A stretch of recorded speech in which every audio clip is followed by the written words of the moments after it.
Everyone good? All right, we're going to read this bit by bit as we go through, so let's make a start.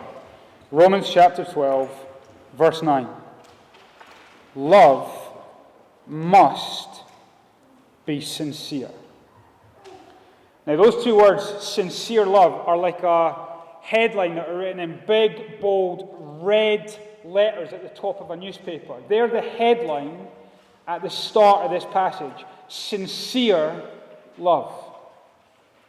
But what is that? If you took a photo of the stands at Wembley in the semi-final of the Euros, in the moments after Saka had got the ball down the right wing, he'd squared it across the penalty box, Raheem Sterling was in, but the defender's forced to put the ball in his own net. What's going on in the stands in that moment? Mayhem. Grown adults throwing limbs about the place, jumping on each other, not caring if they're throwing cups of water or beer or whatever it is up in the air, landing on them. There's just singing, there's crying, there's screaming, limbs everywhere, celebrating England getting to the final of the Euros. And you could be saying sincere love would be a good headline for that. But here's the issue. 4 days later, the same Saka who got the assist for the own goal in the semi misses a penalty. And some of the same fans who were going mad for him 4 days previous, a small minority of them are now racially abusing him on social media. The question is, was their love sincere? There's been a lot of chat off the back of that as to what a true fan is. There's been a lot of people who have been distinguishing between fans and fans.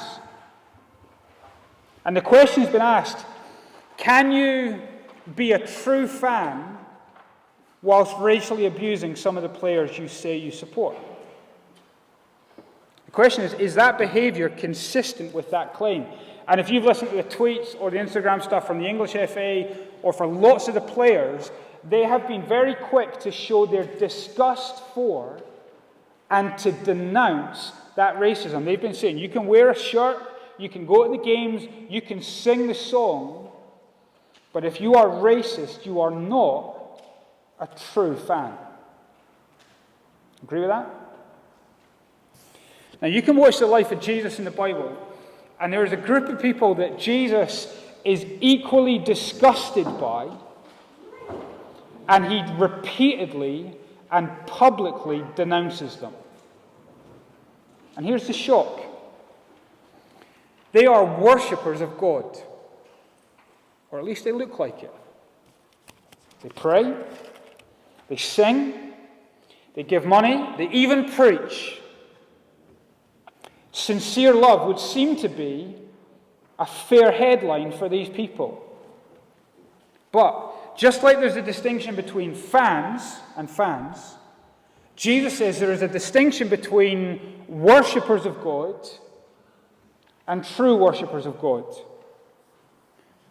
Jesus looks at this group of people and he calls them hypocrites. They're play actors. Their worship of God is just a costume that they wear. It's a mask that they put on. It's a sham. To use the language of Romans 12 that Kenny walked us through last week, when they prophesy, they're not prophesying to prophesy, they're prophesying to get a platform. When they serve, they're not serving to serve, they're serving to be seen. When they teach, they're not teaching to teach, they're teaching to trend. When they encourage, they're not encouraging to encourage, they're encouraging to earn themselves something. When they give, they're not giving to give and be generous, they're giving to gain. When they lead, they're not leading to love others, they're leading to lord it over others. And even when they show mercy, they're not showing mercy cheerfully, they're showing mercy contractually. The question is that sincere love? They're expert in God's law. They could summarize it by saying God's law says, love God and love others. But Jesus says their love is not sincere. It is an absolute sham. To adapt a picture Jesus throws at them, they're like scented poo bags. They smell amazing. But what are they full of? Don't answer that. It's like the moment that Judas greeted Jesus with a kiss. Looks like love, but it's not. That moment, he is kissing Jesus. He is putting him on a cross to die, and he is putting cash in his own pocket. It looks like love. And the people that Jesus saw this most in was a group of religious leaders called the Pharisees. And the guy who's writing Romans, Paul, was the Pharisee of Pharisees. He grew up in an environment of insincerity. He grew up and lived the lie. He deserved the denouncement of Jesus. He was bang at it. And actually, it's a lot of what my story was growing up as a kid who went to church. It looked like love, it looked like worship, but it was not sincere. And what we're going to see this morning is that the Apostle Paul has been changed by God. He's not what he once was.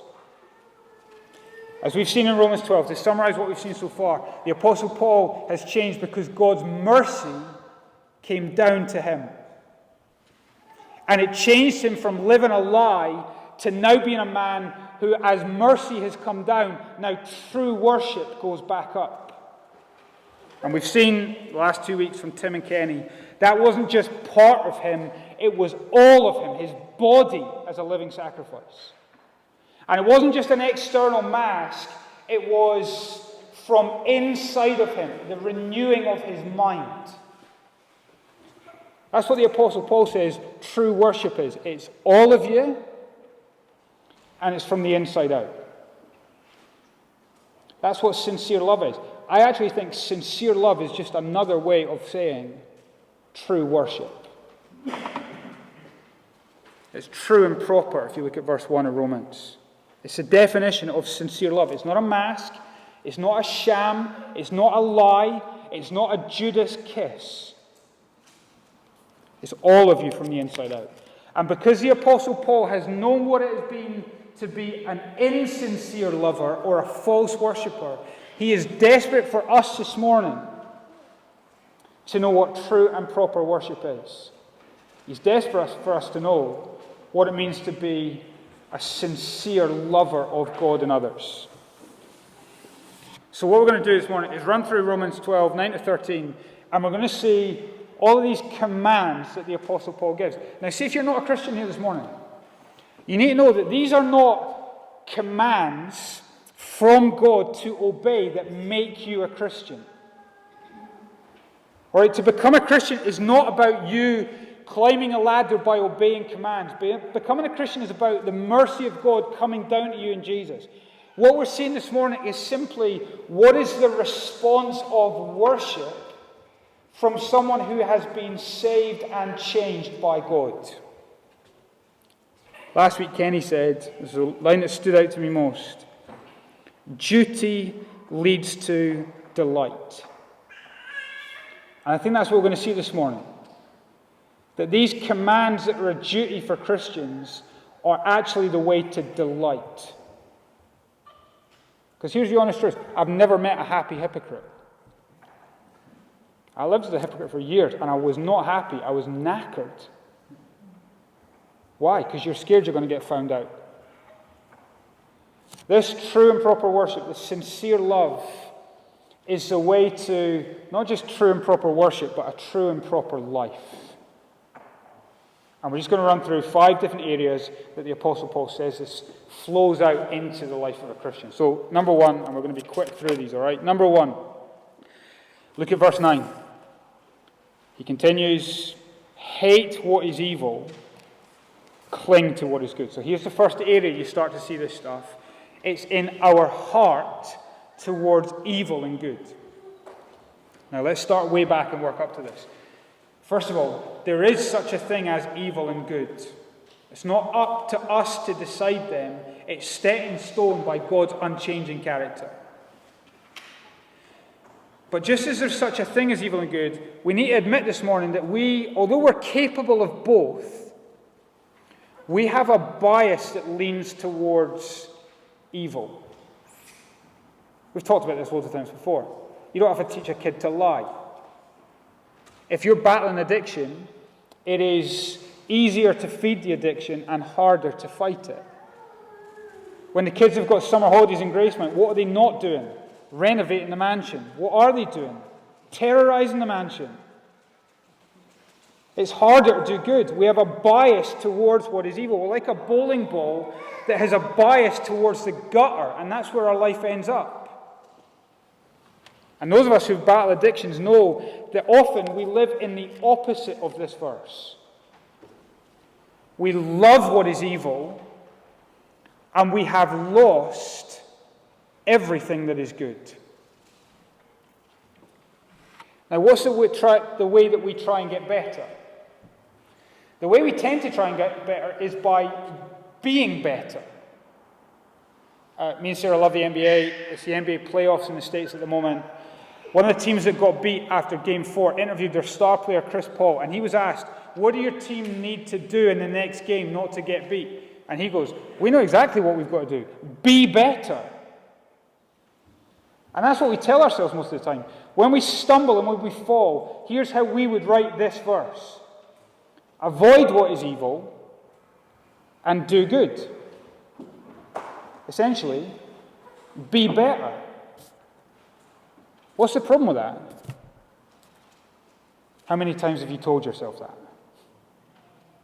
How many times have you told yourself you're going to quit? How many times have you told yourself this is the last time? And what if you can't?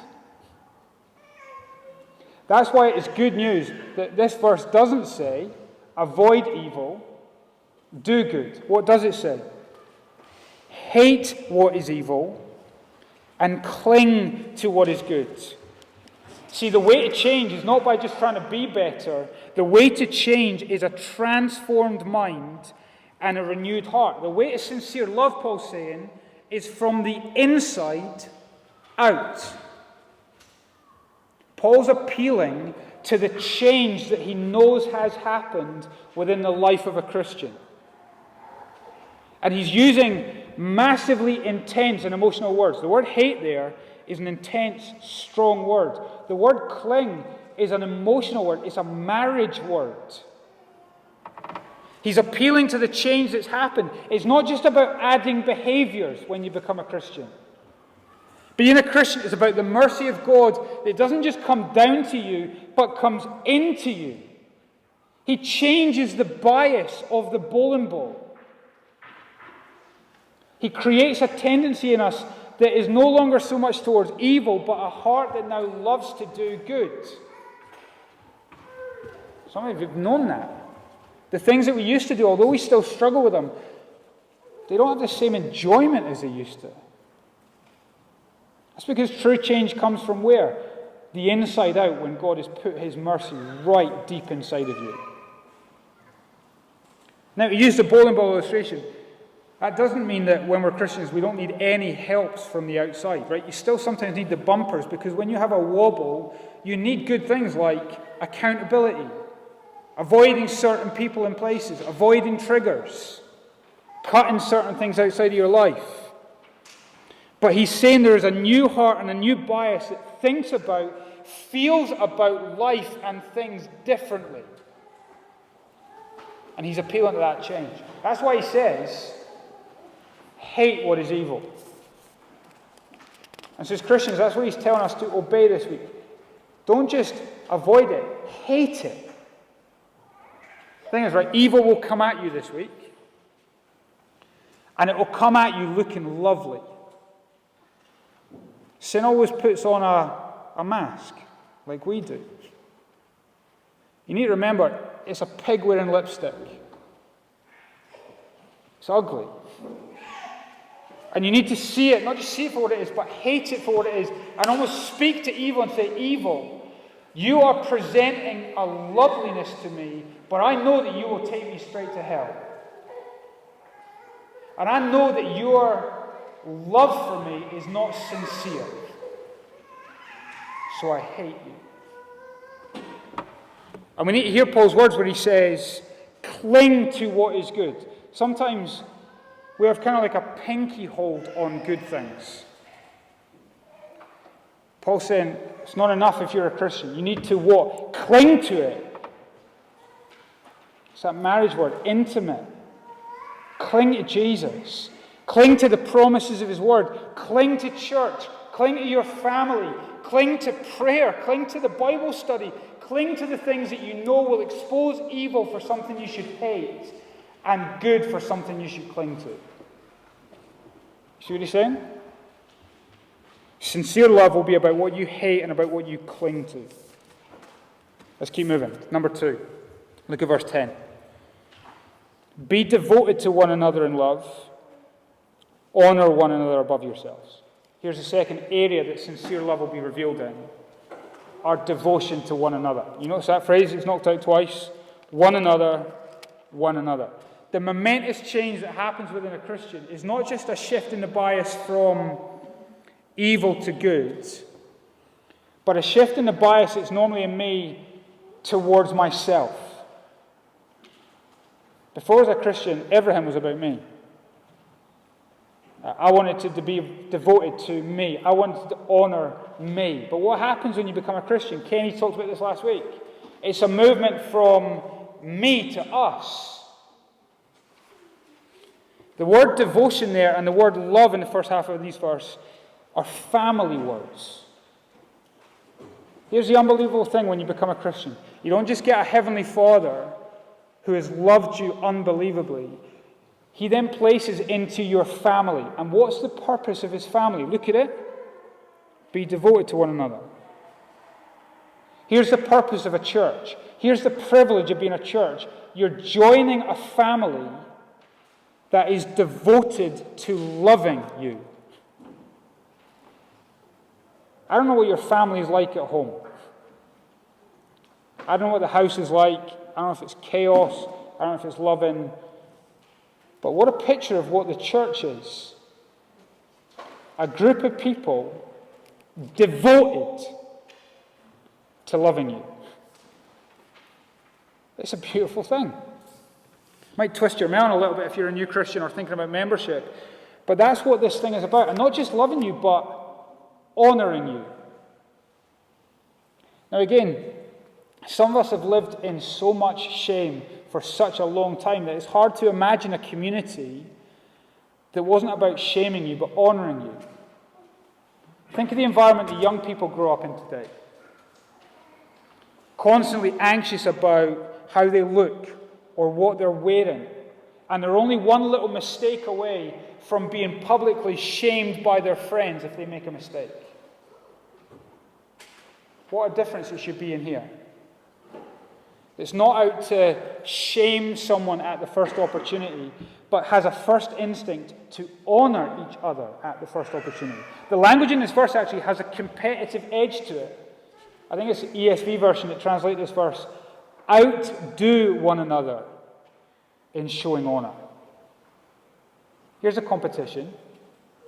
Who can show one another the most honour this week?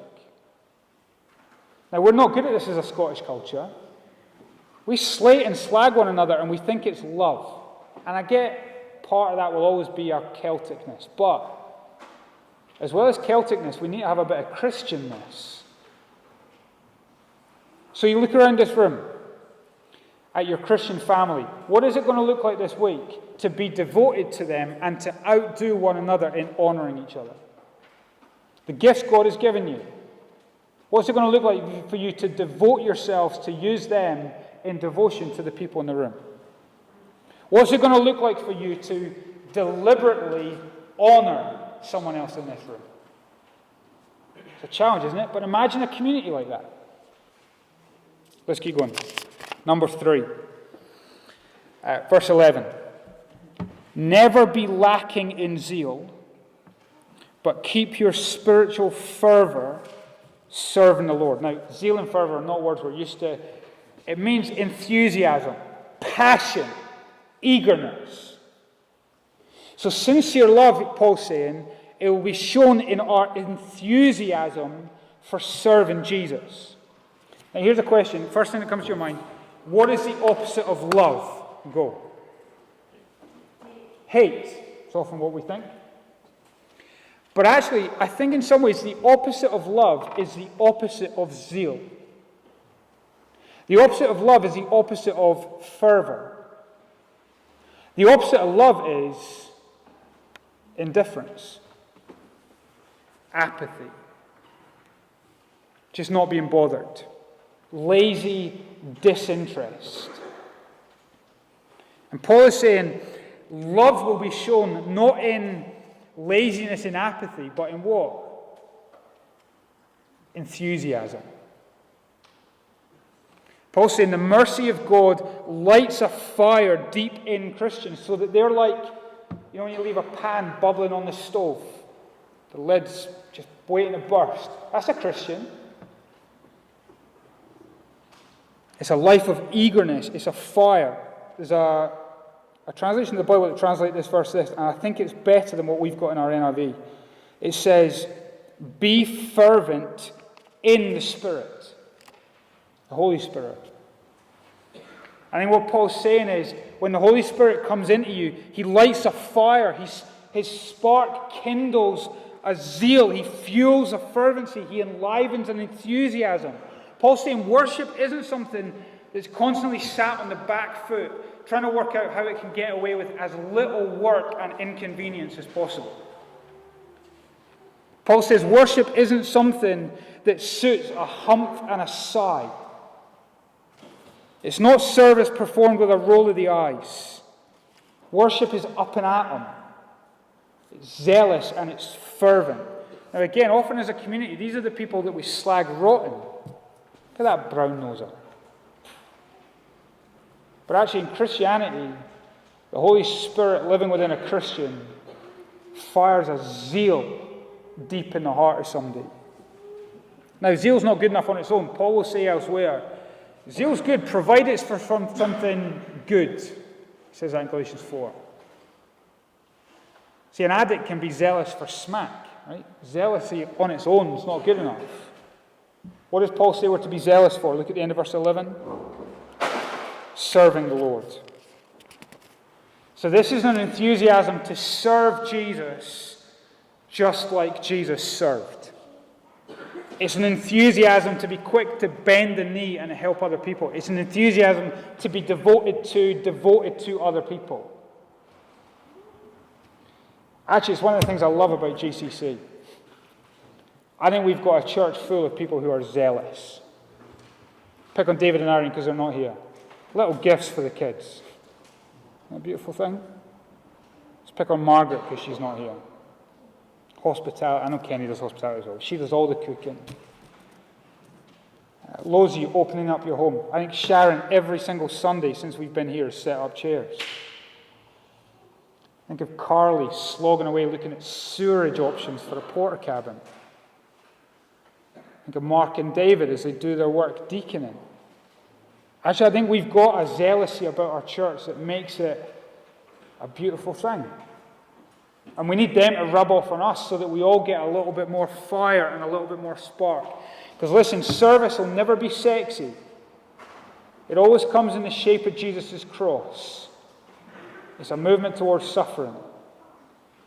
But it always comes with the power and the pattern of Jesus' resurrection, empowered by His Spirit. Isn't it great that Jesus wasn't characterized by lazy disinterest? If He was, He never would have got off His throne. Instead, He was a man of white, hot zeal that brought Him to die on a cross for us. Keep going, number 4. Look at verse 12. Be patient in hope. Joyful in hope, patient in affliction, faithful in prayer. Here's where our sincere love will be seen in our response to suffering. This is a verse about how you respond when life gets hard. And suffering is always a furnace. It tests you. Suffering will reveal your sincerity. Do you know what that happened in Jesus' life? When his teaching got hard, his disciples dwindled from thousands down to about 12. When Jesus got closer to the cross, all of his disciples, without fail, scarpered. And they left him all on his own. Suffering reveals sincerity. But actually, when Jesus is left all on his own getting near the cross, it's an amazing opportunity to look at him and witness his love for you.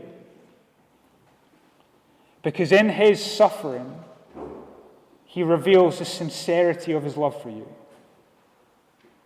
How far was he willing to go? To suffer hell. That's how sincere his love was. How did he do it? I think it's explained in this verse. He was joyful in hope. He knew that the cross wasn't the last chapter of his book. And so he could be patient, knowing that the resurrection would come 2 days later, 3 days later.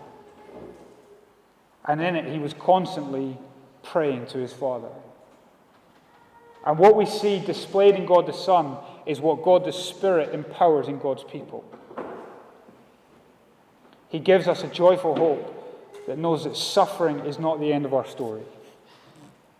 And so he gives us a patience that says this won't last forever. Just wait. And he says you can pray.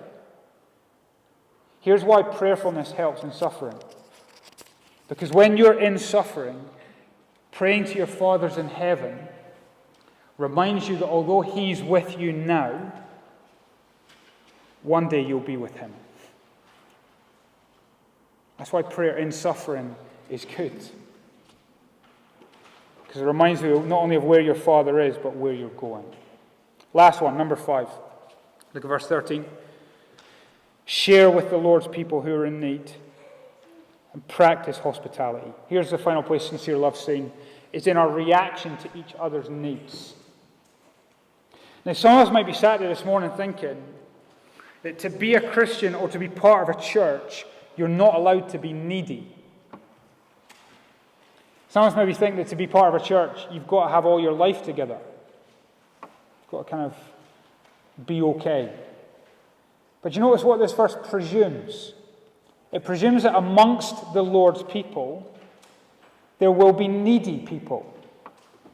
Right? Neediness doesn't disqualify you from being a Christian, and it doesn't disqualify you from being part of a church. Now, I get it. We're proud.